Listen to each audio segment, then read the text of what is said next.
It would be very good if we, the Muslim countries, can introduce a common currency like euro to facilitate trade and commerce among us. বাংলাদেশের প্রধানমন্ত্রী শেখ হাসিনা মঙ্গলবার এই বক্তব্য রেখে জানিয়েছিলেন যে মুসলিম দেশগুলি তাদের মধ্যে ব্যবসা বাণিজ্য বাড়াতে ইউরোপীয় ইউনিয়ন ইউর মতো একটি সাধারণ মুদ্রা চালু করতে পারে। D8 8টি মুসলিম দেশের মধ্যে একটি অর্থনৈতিক সহযোগিতা সংস্থা, যার মধ্যে রয়েছে বাংলাদেশ, মিশর, Indonesia, Iran, Malaysia, Nigeria, Pakistan এবং তুরস্ক। D8 বিশ্বের সর্বাধিক জনবহুল 8টি মুসলিম দেশকে নিয়ে গঠিত হয়েছিল, যার লক্ষ্য এই সমস্ত দেশের জনসাধারণের আর্থসামাজিক অবস্থার উন্নয়নে, বন্ধুত্বের উন্নতির পাশাপাশি তাদের মধ্যে ব্যবসা বাণিজ্য বাড়ানো।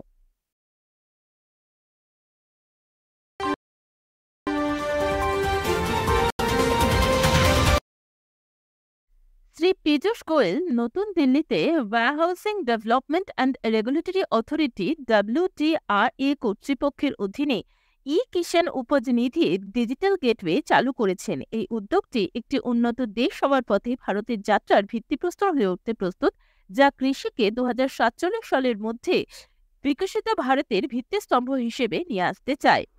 ই-কিষাণ উপনিধির লক্ষ্য হল দুর্বল বিক্রয় প্রতিরোধ করা, যেখানে কৃষকরা তাদের ফসল কম দামে বিক্রি করতে বাধ্য হয় শুধুমাত্র স্টোরেজ সুবিধার কারণে।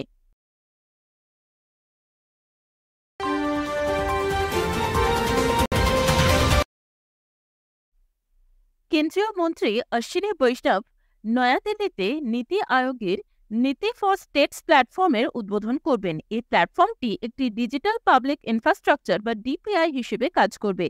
নীতি প্রণয়নকে শক্তিশালী করতে এবং রাজ্য জুড়ে সুশাসনের প্রচার করার জন্য প্ল্যাটফর্মটি ডিজাইন করা হয়েছে। এটি লিঙ্গ এবং জলবায়ু পরিবর্তনের থিমগুলির পাশাপাশি কৃষি, শিক্ষা, শক্তি, স্বাস্থ্য, জীবিকা এবং দক্ষতা, উৎপাদন, MSME, পর্যটন, নগর, জলসম্পদ এবং বাস সহ 10টি সেক্টরকে কভার করে।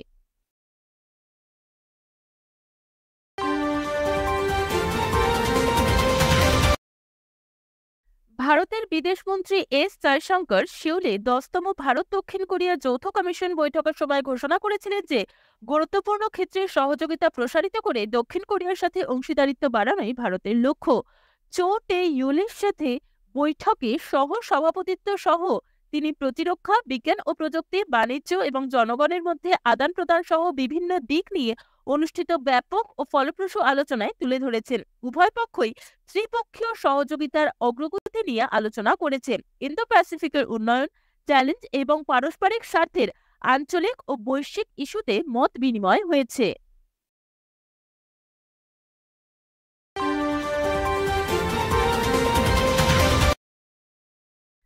ঝাড়খণ্ডের মুখ্যমন্ত্রী চম্পাই সোরেন একটি অগ্রণী উদ্যোগ চালু করেছেন, যার নাম বিধবা পুনর্বিবাহ প্রোৎসাহন যোজনা বা widow remarriage incentive scheme.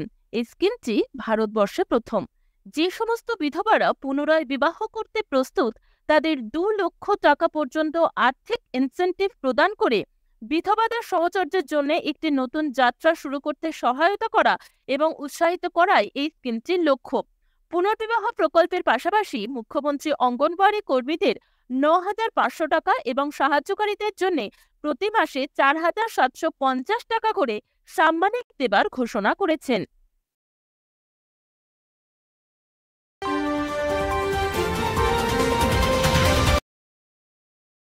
Kerala ভারতে প্রথম সরকার সমর্থিত ওভার দ্য টপ বা OTT প্ল্যাটফর্ম সি-স্পেস চালু করার মাধ্যমে ডিজিটাল বিনোদন ল্যান্ডস্কেপে ইতিহাস তৈরি করতে প্রস্তুত।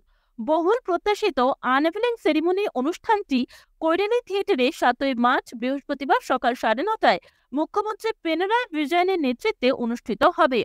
সি-স্পেস শুধুমাত্র প্রতিষ্ঠিত শিল্পীদের জন্য একটি প্ল্যাটফর্ম প্রদান করে না, বরং উদীয়মান প্রতিভাকে লালন করে, সৃজনশীলতা এবং উদ্ভাবনের একটি প্রাণবন্ত ইকোসিস্টেমও গড়ে তোলে।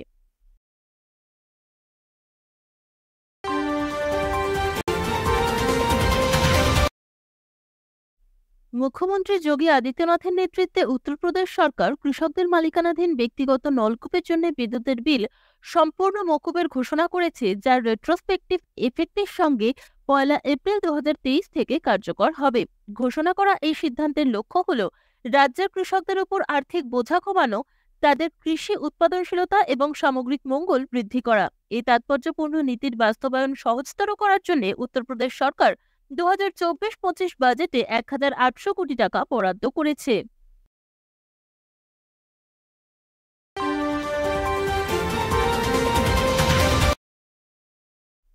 ভারত সরকার একটি অফার ফর সেল বা ওএফএস এর মাধ্যমে এনএলসি ইন্ডিয়ার 7% পর্যন্ত শেয়ার বিক্রি করার পরিকল্পনা ঘোষণা করেছে। এই পদক্ষেপের লক্ষ্য হল 2000 কোটি থেকে 2100 কোটি টাকার মধ্যে সংগ্রহ করা, যা সরকারের বিনিয়োগের লক্ষ্যে অবদান রাখে।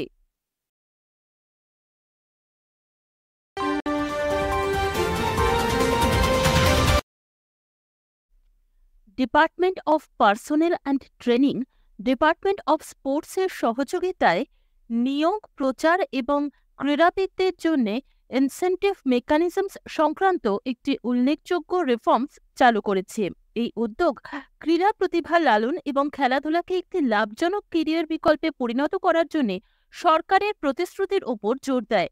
কেন্দ্রীয় যুব বিষয়ক ও ক্রীড়ামন্ত্রী শ্রী অনুরাগ সিং ঠাকুর ঘোষণা করেছেন যে খেলো ইন্ডিয়া গেমস বিস্তৃত যুব, বিশ্ববিদ্যালয়, প্যারা এবং শীতকালীন বিভাগের পদক বিজয়ীরা এখন সরকারি যে কোনো চাকরির জন্য যোগ্য।